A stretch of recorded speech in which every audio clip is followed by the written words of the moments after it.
Hi, this is Marty Glickman, SU class of 39, and a member of the Sports Broadcasting Hall of Fame. You're listening to Syracuse University Sports on WAER Syracuse.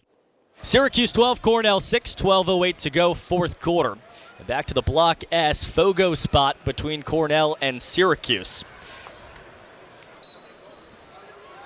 This time fought back to the X. He falls down. Ball trapped against the ground. Rolls towards the attacking third for Syracuse. Up in there. Two men get pushed. And after a thought from the referee on the near side, they decide the push goes against Cornell. The infraction against Rasimovich.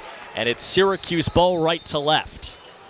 Pretty surprising that didn't go against Syracuse. It looked like Jared Fernandez was hooking around, and the referee made the call of holding. So a hook around Rasimovich's arm.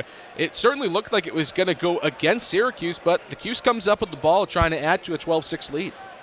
And Cornell said it wanted to be the more physical team in this matchup. It's been Syracuse's job of playing that bully ball type of mentality, and they've got it here as a result of that, attacking on the left end. Curry runs down the right alley, floats it down behind Cage. Rotated to the left wing side for Lipka. Double team comes, spins right, feeds right wing side. Trimboli right doorstep feed. Curry thought about the shot, instead circles, and then feeds to the high slot for Solomon. He's got a long pole on him, so he'll run it all the way back towards midfield. Cornell contingency dressed in red to our right gives a cheer. Nice little defensive stand there. Curry has it, 20 to shoot for the Cuse. Running right in the slot. Shoots and scores! He was being crowbarred from behind by a couple of Cornell defenders, and falling to the ground somehow beams it to the back of the net, and Syracuse leads it 13-6. Second goal of the day for the sophomore. The kid is flat out talented. Paul Carcaterra, a Syracuse alum and an ESPN analyst this season, has said multiple times that he is one of the has one of the highest potentials among young midfielders in the country. He's calling the game today for ESPN. I'm sure he's had a number of good things to say about the way Brendan Curry's played today. He's got 2 goals on the game. Curry came into Syracuse as a top 15 midfield recruit, part of that first-line midfield for most of his freshman season. But he said the difference between last year and this year has been about getting his hands free more. Well, when you get your hands free, what just happened happens a lot, and it's happened a lot this season, and it gives Syracuse a 13-6 lead. Off the draw, the Big Red have it left to right. Cornell picks up the victory, Rasimovich. And it will be Cornell's opportunity now, down 7 goals with 10:35 to go in the fourth quarter. Fletcher, right wing side, reverses course from near to far side, down the left alley, thinks about the shot, then shoots it, and it skips wide of the cage, backed up by the Big Red. Donville closest to it for Cornell. Big Red went on a shot clock reset, thought it might have deflected off of the foot of Drake Porter, but still only 50 seconds to shoot for Cornell. Jeff Teat takes it off the restart. Haven't seen this today much. Matched up with Nick Mellon, then gets rid of it on the near side goal line extended. McCulloch spins once, spins twice on the near side goal line, and then flips it back up top. Fletcher, left wing side, barrels through a defender, stopped for a moment, so it's shoveled back down to X. Piatelli runs up towards the near side wing, hacked twice, and then back down low to Fletcher. He shoots over the cage, running towards the near sideline. 2 players. Referee decides it's Syracuse ball. Brett Kennedy's sprawling attempt reached out the stick and got closest to it, and it's SU ball up 7 with 9:50 to go in the fourth quarter. The Cuse happy that Brett Kennedy is carrying around that long pole because he wouldn't have won otherwise. Syracuse might have had a chance for a break. Instead, Solomon slows things down. 9:37 to go, fourth quarter. And Syracuse has the ball. Solomon waltzes behind Cage, finds Rafis far side corner. Fakes the pass up that sideline, then actually dumps it off up top. Carlin and Buttermore, the 2-point men for the SU offense. It's Jacob Buttermore running down the left alley. Near side cradle. Fakes the pass up top. Now spins left. Being hacked all over, so he finds Carlin left wing side. Really, Pat Carlin's the only senior that hasn't been really super involved in this game. All the other seniors have stepped up big. Wouldn't be surprised if they try to get him some sort of opportunity in his last game in the Dome. 20 seconds to shoot for the Cuse. Carlin has it here, right wing side off a screen. Thought about the shot, but two defenders were in the area, so he sends it right wing side, rotated near side. Cook shoots, blocked down by Erlin. Loose ball on the doorstep is scooped up by the goalkeeper. Erlin has 17 saves on the day, but it's Syracuse with a 13-6 advantage. Cornell trying to score and cut into this deficit. Big red ball left to right. All things considered, this could be a lot uglier if it weren't for the freshman Chase Erlin. That's a career high in saves. His previous high, 15 against Penn a couple of weeks ago. He is a budding star for the Big Red. Head coach Pete Milliman thought he was the best goalie in his class coming out of high school. He's played that way today, but Syracuse has set shot after shot on net.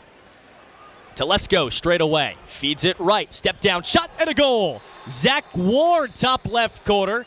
It's a 6-goal game in favor of Syracuse with 7:59 to go in the fourth quarter.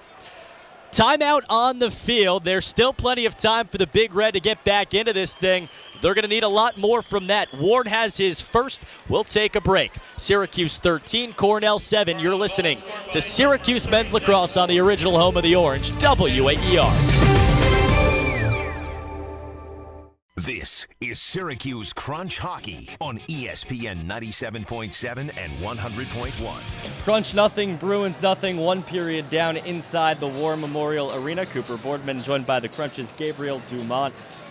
Opening period, the story is defense, and particularly, we'll start with the penalty kill. Providence goes 0 for 2. What's made this PK so successful so far for you guys? I think we had a good pre-scout on them. We kind of knew what they were doing, and we're going out there working hard and clearing the puck every time we had a chance. The chance of Eddie.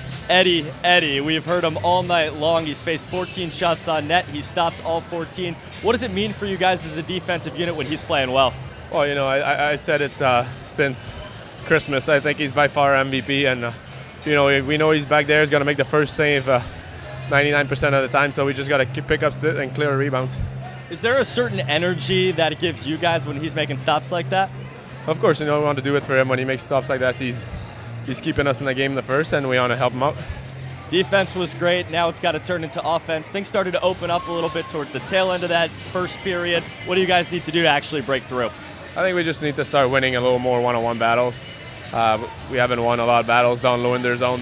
Didn't get many pucks on the forecheck, so I think we got to start being physical a little bit on them and then get the puck and then don't pass up on shots. I think we passed up a few opportunities to shoot the puck, and that cost us a few chances, a few extra shots, and that creates momentum. So we just got to shoot the puck a little more and be a little more physical, a little more involved. Gabriel, thanks for the time. Thank you.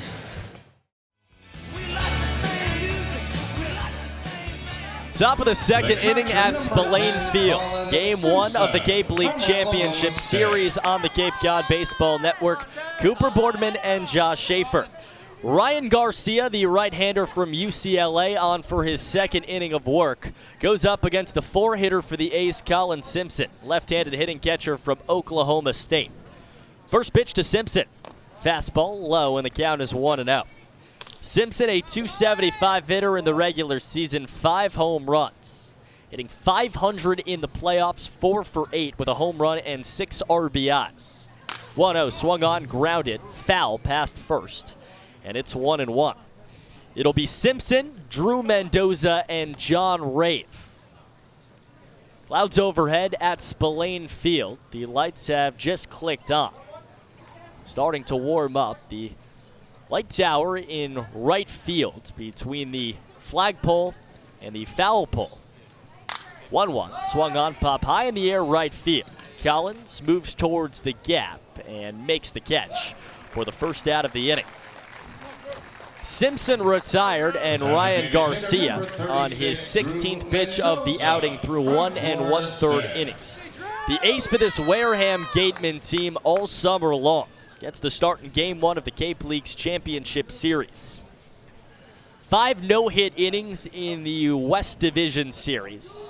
Round 1 against the Catuit Cavaliers. Now against Drew Mendoza, left-handed hitting designated hitter from Florida State. First pitch, fastball, low, and it's 1-0. Mendoza makes his second start of the playoffs. Both have come against right-handed pitchers. 1 for 4 with 2 walks and a strikeout. 1-0 pitch to the Florida State Seminole. Swung on and fouled off of the catcher, Millis, who immediately drops down to his right. And the count is 1-1. Mendoza, a big playoff performer for the Florida State Seminoles. A go-ahead double in the 10th inning of the ACC tournament against Louisville this year. A walk-off against UNC Asheville earlier in the season, but perhaps known best for his freshman year. Home runs in the ACC title game against the North Carolina Tar Heels, now playing in the Cape League Championship Series. Manager Tom Holliday inserts him right into the lineup. 5 spot today. 1-1 pitch to him. Fastball up and away, 2-1.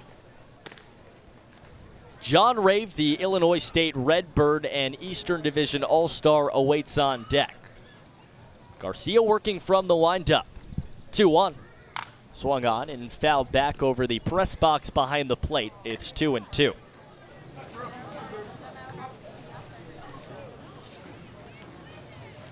Anglers offensively, 4 postseason games, 30 runs and 40 hits, including an 11-run outburst against the Brewster Whitecaps in Game 1.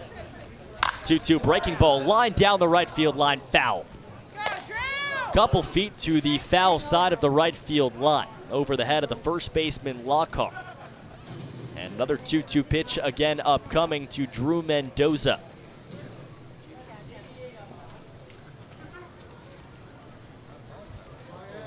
Garcia from the first base side of the rubber. 2-2. Outside, 3-2. Wareham today in the home navy blue tops. A W in red on the left chest. White pants, blue piping. Payoff pitch. Breaking ball, low for ball 4. Mendoza lets a breaking ball bounce off the plate, discards the shin guard and drops down to first base. The first base runner of the day for the Chatham Anglers, and a man on with 1 down for John Rave. And Mendoza hitless yesterday in the Game 2 East Division Championship Series win over the Brewster Whitecaps, but had 2 walks, one of them coming in his first 2 plate appearances. So now that 1-out walk here in the second inning. Left-handed hitter John Rave steps in. First pitch fastball bounces in and out of the mid of Millis, rolls up the first base line, but Mendoza not going anywhere.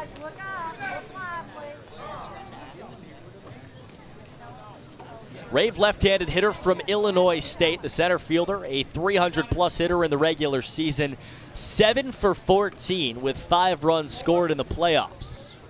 Third baseman Shenton off the line and a step beyond even with the bag. Mendoza off of first, has okay speed. No balls and 1 strike to John Rave. The pitch from Garcia. Squares the butt, pulls back, fastball low, and it's 1-1. Rave, one of the better bunters on this Chatham Anglers roster. Left-handed hitter gets the sign from the third base coach, Randy Whistler. Mendoza inches off of first. 1-1 pitch to Rave. Not bunting, swings, lines this one down the left field line, dropping down at fair base hit. Mendoza around second base, stops at third. Rave cruises into second. A 1-out double for Illinois State's John Rave. And the Anglers with 2 in scoring position in the top of the second inning. The third baseman. And Tom Holliday has preached to us and to his ball club throughout the entirety of this postseason and the regular season that the Anglers need to get on the board first. So for Ben Ramirez, Greg Jones, and Kyle McCann, the next 3 batters up in the order, this is a time when even productive outs can get the job done. And the Anglers have had some productive outs through the first 2 rounds of the postseason. Still no score between the A's and Gatemen. Chatham threatening. First pitch to Ben Ramirez, popped down the third base side out of play, 0-1. Rave, a little inside-out swing that snaked its way inside the left field line. He walks off of second base. Mendoza does the same off of third. No balls and 1 strike. Ben Ramirez, the USC third baseman, left-handed hitter in the box. 0-1 pitch. Breaking ball high, 1-1. Ramirez, 228, no homers, 12 RBIs.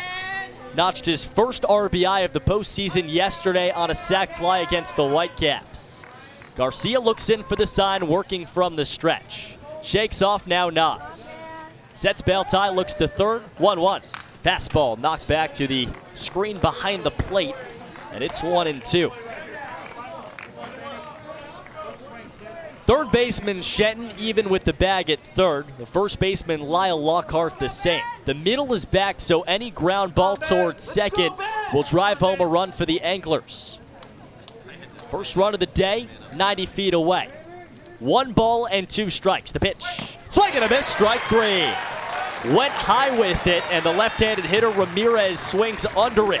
2 down in the second inning, and Garcia 1 out away from working out of the jam unscathed. Third strikeout of the day for Garcia. No score in the second inning. 2 outs and runners on second and third for the Anglers. Now Greg Jones, left-handed hitter from UNC Wilmington. Switch hitter batting left. First pitch. Fastball skips in off the plate, picked off the dirt by the catcher Millis. And it's 1-0. And we've seen Garcia fire a couple fastballs low and in the dirt that Millis had to snag. We also saw him fire one past Millis, but Drew Mendoza didn't want to advance over to second base. Drew Mendoza just turned toward the dugout and said that the stone dust infield here at Spillane Field's a bit slippery, so we'll see if he tries to go on a pitch in the dirt. 1-0. Fastball on the inside corner, knee high, 1-1. Jones of the regular season, 259, 3 home runs, 9 RBIs. In the playoffs is 1 for 10. Has not yet tallied an RBI, but his first would give the Anglers the lead in the second inning. Mendoza off of third, Rave off of second. 1 ball and 1 strike. Fastball cracked over the third base side grandstands, whistles over our heads, and it's 1-2. Garcia, 3 strikeouts on the evening. Looking for number 4 and attempting to work out of a second and third jam with 2 down in the top of the second. Right-hander, short sleeves, looks in for the sign. Shakes off once. Nods the affirmation at Millis. Sets bell time. The 1-2. Swing and a miss, strike 3. Went to the breaking ball. Greg Jones out in front of it, and that will do it. Chatham puts 2 men in scoring position, but Ryan Garcia gets out of it. No runs, 1 hit, 2 left on base. We go to the bottom of the second. No score between the A's and Gatemen on the Cape Cod Baseball Network. Chatham on TRZ, Cape Cod.